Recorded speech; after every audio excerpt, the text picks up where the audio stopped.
Now in this video, we are going to solve these one-step inequalities by either multiplying or dividing the same thing to both sides using the multiplication or division property of inequality.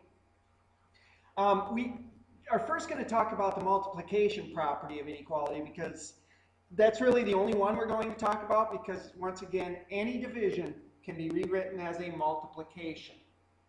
So now, one thing to be very careful of, notice this comes in two parts. One part comes if we multiply the same thing by a positive value. If we multiply the same thing by both sides by a positive value, then the inequality does not change. It just stays the same.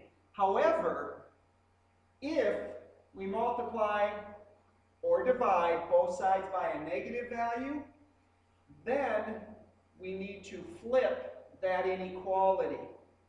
And here's why. Let's look at 2 and 4. Now, most of you know that 2 is less than 4.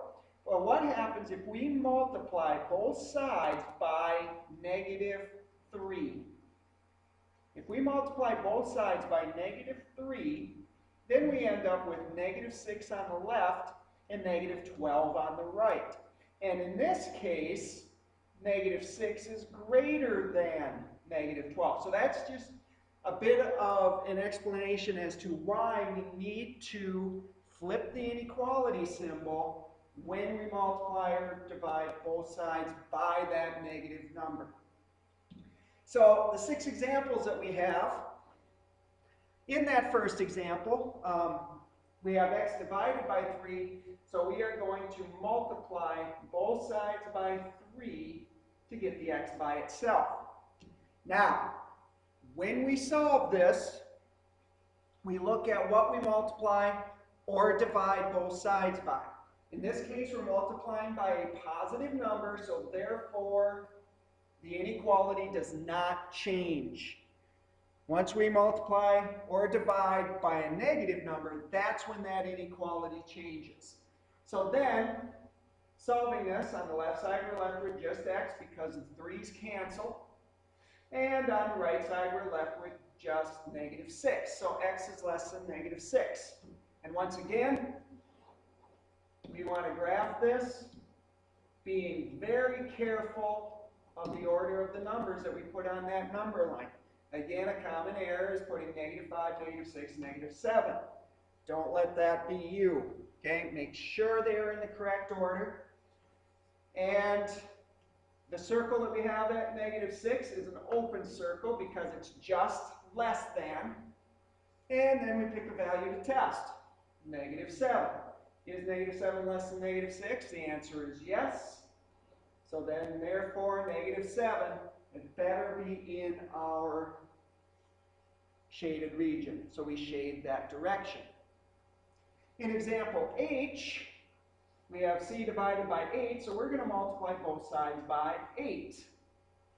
Now, since we are multiplying by a positive number, the inequality does not change, so it stays greater than. And 1/4 times 8 becomes 8/4, which is 2. And then to graph this inequality,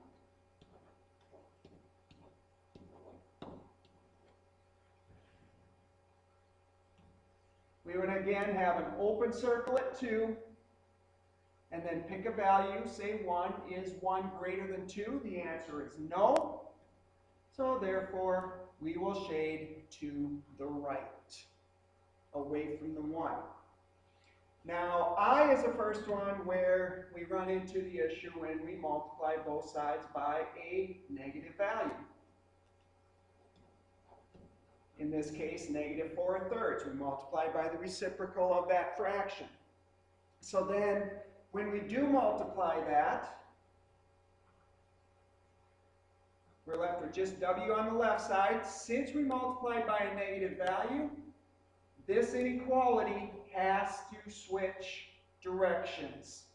Whenever you multiply or divide by a negative value, you need to switch or flip that inequality. And On the right side, we end up with negative 12 over 3, which is negative 4. To graph this on the number line, again, be very careful of the order of the numbers. Don't write negative 3, negative 4, negative 5. When you're dealing with negatives, it's almost opposite of what you think. At negative 4, we will have a closed circle. Test negative 5, and is negative 5 less than or equal to negative 4? And the answer is yes. So we will shade that direction. Now for J, to get positive in here, we will multiply both sides by negative 3. That will not only cancel out the 3's on the left side with the n, but it will also cancel out the negatives.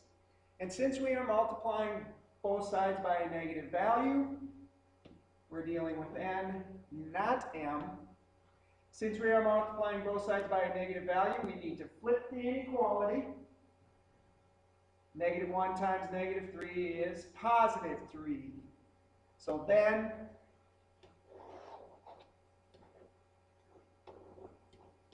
critical value of 3, we will have an open circle, and then test of value is 2 greater than 3? No, so then we will shade that opposite direction. Now in examples K and L, we are going to solve these inequalities by dividing. And in the case of K, we're going to divide both sides by negative 9. In the same case for division, if you divide both sides by a negative value, you need to flip that inequality symbol. And we end up with y is greater than or equal to negative 7.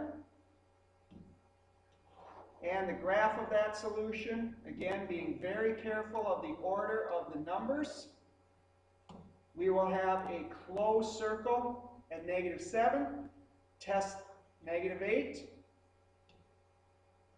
Got to put negative 6 there.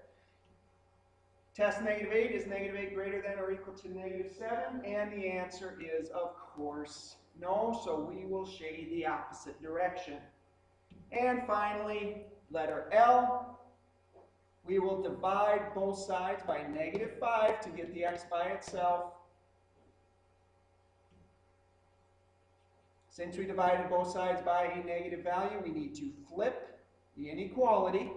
So always pay attention to what you're dividing both sides by. So we end up with x is less than 2. And to graph that, we will have an open circle at 2. Test 1. 1 is, in fact, less than 2, so therefore, we will shade the direction of 1. In the next video, we will look at solving a couple of word problems that involve one-step inequalities.